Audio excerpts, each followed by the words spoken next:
इस चैनल पर हम रिटेल इन्वेस्टर की डिमांड पर बिजनेस का फंडामेंटल एनालिसिस करके उसके फ्यूचर में मल्टीबैगर होने के साइन देखते हैं। तो वीडियो स्टार्ट करने से पहले मैं आपको एक बात बताना चाहूँगा कि मैं सेबी रजिस्टर्ड एडवाइज़र बिल्कुल भी नहीं हूँ और ये वीडियो सिर्फ स्टडी पर्पज़ के लिए बनाया जा रहा है। तो कृपया अपने पैसे खुद के रिस्क पर लगाएं ताकि प्रॉफिट और लॉस के हीरो या विलन आप खुद बन सकें। तो आज के हमारे व्लॉग के कंटेंट में हम कंपनी का सबसे पहले नाम देखेंगे, दूसरे नंबर पे देखेंगे प्रोडक्ट ऑफ बिजनेस, तीसरे नंबर पे देखेंगे current and future globally demand of that business, मतलब बिजनेस के जो भी प्रोडक्ट्स हैं उसकी डिमांड क्या है इंडिया में और विदेश में। चौथा हम देखेंगे बहुत ही इंपॉर्टेंट बैलेंस शीट। पांचवा हम देखेंगे कैंडलस्टिक चार्ट पैटर्न। तो आप जैसे कि कंपनी का नाम देख सकते हैं Andhra petrochemicals. Company 3 major sector में डील करती है। सबसे पहले 2 इथाइल हेक्सानॉल, दूसरा नॉर्मल बुटानॉल और तीसरा आइसोबुटानॉल। दीवायर.com ने अनुमान लगाया है कि इंडिया की मौजूदा 40 किलो टन पर एनम की डिमांड है इन तीनों प्रोडक्ट्स की, जिसमें कि 3 किलो टन पर एनम यही कंपनी बनाती है। तो आप डिमांड इमेजिन कर सकते हैं कितनी ज़्यादा है। सो बेसिकली इंडिया ज़्यादातर ये जो भी है तीनों प्रोडक्ट वो बाहर से अपने देश में मंगवाती है, मतलब कि इंपोर्ट करवाती है। सो बेसिकली इंडिया ज़्यादातर इंपोर्ट करती है। इसका मतलब फ्यूचर में इसका ग्रोथ तो है कंपनी की, और डिमांड के कारण हम इसको मल्टीबैगरों की नज़रों से देखेंगे क्या, हम इसको नहीं, अभी नहीं, बैलेंस शीट सबसे पहले चेक करेंगे। और हाँ, इन्फॉर्मेशन का सोर्स मैंने डिस्क्रिप्शन में डाल दिया है, आप जाके चेक कर सकते हैं। तो बैलेंस शीट में हम सबसे पहले शेयर कैपिटल डाइल्यूशन देखेंगे। एक गुड कंपनी का शेयर कैपिटल डाइल्यूशन या तो बराबर रहना चाहिए या तो कम होना चाहिए। और हाँ, मैं जो भी आपको बोल रहा हूँ वो प्रूव्ड है बुक्स में और वेरियस ऑनलाइन प्लेटफॉर्म पर। तो आपको इसके बारे में घबराने की बिल्कुल भी चिंता करने की बिल्कुल भी जरूरत नहीं है। तो आप टोटल शेयर कैपिटल देख सकते हैं। मार्च 2017 में 84.97 करोड़ था और ये मार्च 2018 और मार्च 2019 से लेके मार्च 2021 तक सेम ही रहा। मतलब कंपनी ने अपने शेयर्स को डाइल्यूट नहीं किया है, जो कि एक कंपनी के लिए बहुत ही अच्छी बात होती है। दूसरा हम देखेंगे कैपिटल रिजर्व। एक बढ़िया कंपनी का कैपिटल रिजर्व इंक्रीजिंग ट्रेंड में होना चाहिए, मतलब कि बढ़ते क्रम में। और अगर नहीं हो तो उस कंपनी के पैसे कहाँ यूज कर रही है वो कंपनी, उससे हमें उस कंपनी का लेवल या बैलेंस शीट पता लग जाता है कि कैसा परफॉर्म कर रही है। तो चलिए देखते हैं इसके कैपिटल रिजर्व कैसे हैं। तो आप देख सकते हैं कि मार्च 2017 में इसका कैपिटल रिजर्व 28 करोड़ था और मार्च 2018 में, जो कि अप्रॉक्सीमेटली डबल से थोड़ा सा ज़्यादा हो गया है, 72 करोड़। और ऐसे करते करते मार्च 2021 में 218 करोड़ है। तो इनके रिजर्व्स एंड सरप्लस तो बहुत ही बढ़िया ट्रेंड में ऊपर गए हैं, जो कि एक कंपनी के लिए बहुत ही बेहतरीन बात है। तो स्मॉल कैप होने के बावजूद इस कंपनी में जो रिजर्व्स एंड सरप्लस शो किए हैं तो वो बहुत ही उम्दा लेवल के हैं। पर टोटल कैपिटल एंड लायबिलिटीज आप देख सकते हैं मार्च 2017 में 263 करोड़ का, और मार्च 2018 में इन्होंने 20 करोड़ का कम किया लायबिलिटी, और फिर से इन्होंने 14 करोड़ का लायबिलिटीज इंक्रीज कर दिया मार्च 2019 में, और फिर धीरे धीरे इनका लायबिलिटीज बढ़ता गया। तो लायबिलिटीज बढ़ने का मतलब क्या कंपनी खराब है? नहीं, बिल्कुल भी नहीं, क्योंकि कंपनी छोटे मोटे कंपनी कर्जा लेती रहती है सो दैट वो कंपनी की इम्प्रूवमेंट पोटेंशियल को बढ़ा सके। तो ये ओवरऑल कोई इतना इफेक्ट नहीं करेगी। हाँ, शर्त ये है कि वो कैसे यूज कर रही है इन लायबिलिटीज को, उससे फर्क पड़ेगा इस कंपनी में। अब हम कंपनी के प्रॉफिट एंड लॉस को चेक करेंगे। इससे हमें बिजनेस कैसा चल रहा है इसके बारे में पता लगेगा, और बिजनेस का ट्रेंड और डिमांड कैसा है उसके बारे में भी पता लगेगा। तो एक कंपनी का टोटल रेवेन्यू हमेशा ऊपर जाना चाहिए, ये फिक्स है। तो हम टोटल रेवेन्यू चेक करेंगे मार्च 2017 में 330 करोड़ का, और मार्च 2018 में डबल हो गया। मार्च 2019 में तकरीबन 140 करोड़ का मुनाफा हुआ उनको। मार्च 2020 में थोड़ा सा कम हो गया, थोड़ा सा नहीं, ज़्यादा ही कम हो गया। मार्च 2021 में फिर से इन्होंने बढ़ोतरी करी अपने टोटल रेवेन्यू में, जो कि कंपनी के लिए बहुत ही ठीक ठाक बढ़िया बात है। इस हिसाब से टोटल रेवेन्यू इस कंपनी के लिए स्मॉल कैप होने के बावजूद बढ़िया बात है। तो उसके बाद हम देखेंगे cost of material. Cost of material हमेशा बढ़ना चाहिए किसी भी कंपनी का, या बराबर रहना चाहिए। फिजिकल कंपनी का बोल रहा हूँ मैं, क्योंकि फिजिकल कंपनी में जितना मटेरियल कंज्यूम हो उतनी बढ़िया बात होती है। इसका मतलब उस कंपनी को उतना ही डिमांड जनरेट करने को मौका मिल रहा है। तो 2017 में आप देख सकते हो 260 करोड़ का, और 2000 मार्च 18 में 360 करोड़ का। मतलब सीधा सीधा 100 करोड़ का मटेरियल कंज्यूम ज़्यादा, मतलब इनकी डिमांड भी ज़्यादा बढ़ी थी। और मार्च 2019 में भी 100 करोड़ का सीधा सीधा मुनाफा ऊपर जाते हुए, और मार्च 2020 में इनका मटेरियल कंज्यूम कम हुआ 100 करोड़ से, और फिर मार्च 2021 में उतना ही रहा, कंसोलिडेट कर गया मार्च 2020 में। तो ओवरऑल मटेरियल कंज्यूम बहुत ही बढ़िया रहा इनका मार्च 2017 से मार्च 2021 तक। तो लॉन्ग टर्म के लिए बहुत ही बढ़िया बात है। तो तीसरा हम देखेंगे एम्प्लॉय बेनिफिट एक्सपेंसेस। अक्सर लोग इस चीज़ को इग्नोर कर देते हैं, पर इस चीज़ को बैलेंस शीट में बहुत ही ज़्यादा मैं महत्व देता हूँ। क्यों? क्योंकि आपके एम्प्लॉय जितना खुश रहेंगे और उनको बेनिफिट एक्सपेंसेस जितना ज़्यादा मिलेंगे, आपकी कंपनी की ग्रोथ उतनी ही बढ़िया शो बाहर निकल के आएगी। तो मार्च 2017 में 16 करोड़, मार्च 2018 में 18 करोड़, मार्च 2019 में 19, मार्च 2020 में 21, और फिर से मार्च 2021 में 21.5 करोड़ का इन्होंने बढ़ोतरी शो की है। तो अब हम चेक करेंगे PBIT, that is profit before income tax. तो ये जितना इंक्रीज हो कंपनी के लिए उतना ही बढ़िया बात है, क्योंकि इनकम टैक्स से पहले जो भी कमाई होती है वो उनका एग्जैक्ट कमाई का जो सोर्स होता है।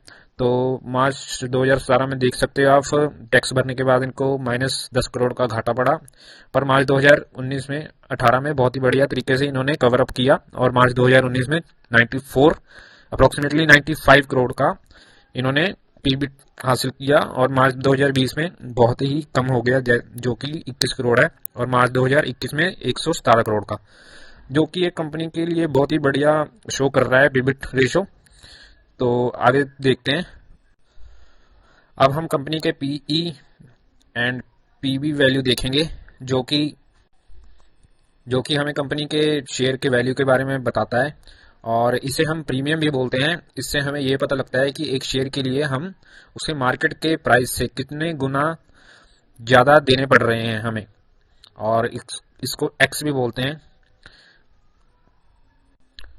हम कंपनी का पीई रेशियो देख के उस कंपनी के इंडस्ट्री का पीई रेशियो से कंपेयर करते हैं। अगर कंपनी का पीई रेशियो इंडस्ट्री के पीई रेशियो से कम होता है तो कंपनी में हम ग्रोथ के चांसेस ज़्यादा देख पाते हैं, पर ये हर बार सही नहीं होता, क्योंकि कुछ कंपनी आउट परफॉर्म भी करती हैं अपने कैटेगरी के सेक्टर में, जिससे उनका पीई रेशियो कभी कभी ज़्यादा भी हो सकता है। तो चलिए हम कंपनी का पीई एंड पीबी वैल्यू देखते हैं। कंपनी अभी स्मॉल कैप है, तो उसके हिसाब से कंपनी का पीई रेशियो आप देख सकते हैं 14.69, और सेक्टर का पीई रेशियो है 24.68। इट मींस अभी 10 पॉइंट्स का गैप है, जो कि इस स्मॉल कैप कंपनी के लिए अपॉर्चुनिटी है कि ये बहुत ही फ्यूचर में आगे ग्रोथ करने की क्षमता रखता है। और पीबी रेशियो, अब हम बात करेंगे पीबी रेशियो की, यानी प्राइस टू बुक वैल्यू। एक कंपनी का पीबी 3 से कम हो या 3 के बराबर हो तो उस कंपनी के लिए वो अच्छा माना जाएगा। तो इस कंपनी के मामले में पीबी रेशियो है 3.57, जो कि सेक्टर पीबी रेशियो से बहुत ज़्यादा तो नहीं, पर थोड़ा सा तो ज़्यादा है, मतलब तकरीबन 3 के पास ही हम मान सकते हैं, जो कि कंपनी के लिए बहुत ही बढ़िया साइन है। तो overall PE and PB ratio इस कंपनी का भी बहुत बढ़िया है। तो आगे हम देखते हैं।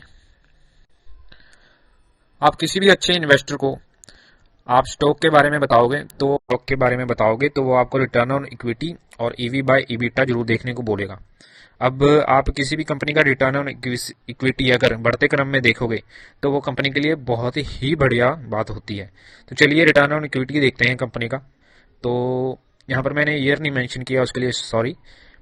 2017 में 6.48 माइनस में था रिटर्न ऑन इक्विटी, चलिए कोई बात नहीं। 2018 में इसने 30 का रिटर्न ऑन इक्विटी हासिल किया, और 2019 में कंसोलिडेशन शो करके 30 तक ही रहा। 2020 में कम हो गया, 6 पे गया, और 6 से 2020 से 2021 में सीधा ही उसने 25 का जंप लगाया, जो कि एक स्मॉल कैप के लिए बहुत ही ब्रिलियंट बात है। अब हम ईवी बाय ईबिटा देखेंगे। ये भी एक प्रकार का प्रीमियम ही है, जिससे हमें मौजूदा समय में स्टॉक खरीदना या नहीं खरीदने के बारे में पता लगता है। मतलब इस कंपनी की जो स्टॉक की वैल्यू है वो महंगी है या ओवर वैल्यू है, मतलब हमें नहीं खरीदना चाहिए, या अंडर वैल्यू है, बहुत सस्ता मिल रहा है, बिल्कुल ही गंदा मतलब उसका प्राइस है अभी करंट वैल्यू में, करंट टाइम में। तो अगर ईवी बाय ईबिटा की वैल्यू 0 से 4 के बीच में हो और अगर कंपनी लार्ज कैप हो, गौर करना है इस बात पे, कंपनी 0 से लेके 4 के बीच में हो ईवी बाय ईबिटा और कंपनी लार्ज कैप हो, तो उस केस में हम उस कंपनी को इग्नोर करने में ही भलाई समझेंगे। ये चीज प्रूव्ड है। लेकिन स्मॉल कैप में ये वैल्यू अगर 4 के आसपास हो तो वो कंपनी न्यूट्रल कैटेगरी में माना जाएगा और हम उसको खरीदने की सोच सकते हैं। और 4 से 6 के बीच में हो तो वो न्यूट्रल कैटेगरी में ही रहेगा, और 6 से 10 के बीच में हो तो सबसे बढ़िया समय है स्टॉक्स को खरीदने का। और अगर 10 से 15 के बीच में है तो उस समय शेयर की वैल्यू फेयर वैल्यू में मिलती है हमें, ना ज़्यादा महंगा ना ज़्यादा सस्ता। और अगर 15 से ऊपर हो तो मैं आपको सलाह दूंगा कि किसी भी कंपनी का 15 से ऊपर या 20 से ऊपर आप उस कंपनी का स्टॉक्स उस समय तो बिल्कुल भी ना खरीदें, ईवी बाय ईबिटा के फॉर्म रेशो देखने के बाद। तो इस कंपनी का ईवी बाय ईटा देखते हैं, जो कि एक्स की फॉर्म में होता है। तो 2017 में 20 था, मतलब कंपनी ओवर वैल्यूड में हमें उस वक्त मिल रही थी। तो 2018 में हम देखेंगे कि 7.48 है, जो कि सबसे बेहतरीन वैल्यू टाइम थी हमारे पास खरीदने का, फेयर वैल्यू। 2019 में हमारे पास 4.20 था, सबसे बेस्ट टाइम, क्योंकि हमें सस्ते में स्टॉक्स मिल रहे थे और उस वक्त इसकी ग्रोथ भी ज़्यादा थी कंपनी की 2019 में। तो 2020 में 3.86 का रेशियो शो किया एक्स, और 2021 में अभी 3.64 में, जो कि सबसे क्लोज है 4 के। स्मॉल कैप होने के कारण इस वैल्यू को मैं फेयर मानूंगा। और इससे हमें ये समझने को मिलता है कि अगर कंपनी 100 रुपये का है तो 2021 में कंपनी का स्टॉक का फेस वैल्यू 100 रुपये का है, तो 2021 में हमें 3.64 टाइम्स ज्यादा देने पड़ रहे हैं उसके एक्चुअल वैल्यू के, जो कि ठीक ठाक है ऐसी कंपनी के बैलेंस शीट के रिजल्ट के सामने। तो इस कंपनी का हम कैंडलस्टिक चार्ट एनालिसिस करेंगे। तो आप देख सकते हैं कि ये वन डे चार्ट पैटर्न है। तो आप देख सकते हैं कि इस लेवल पे हमें RSI इंडिकेटर है जो कि 52.23 का शो कर रहा है, जो कि अपर वैल्यू और लोअर वैल्यू के जोन के बिल्कुल मिडल में है। और ये कंपनी के RSI से हमें ये पता लगता है कि कंपनी कितना ओवरबोट है या ओवरसोल्ड है। तो कंपनी अगर 40 से नीचे हो तो वो ओवरसोल्ड होती है, और कंपनी अगर 60 के ऊपर हो तो वो ओवर वैल्यूड होती है। तो अभी कंपनी दोनों के बीच में है, मतलब फेयर वैल्यू पे मिल रही है हमें RSI के हिसाब से। तो कंपनी के वॉल्यूम भी आप देख सकते हो करंट लेवल पे 131 से, तो बढ़िया वॉल्यूम पे इसने रिट्रेसमेंट ली है 413 से। तो हाँ, आप इसको कंसिडर कर सकते हो चार्ट पैटर्न को। और इसने बहुत ही बढ़िया पीनट फ्लैग बनाया हुआ है, जो कि एक बुलिश ट्रेंड को शो करता है। तो एंड में सवाल यही आता है कि शुड यू बाय और नॉट।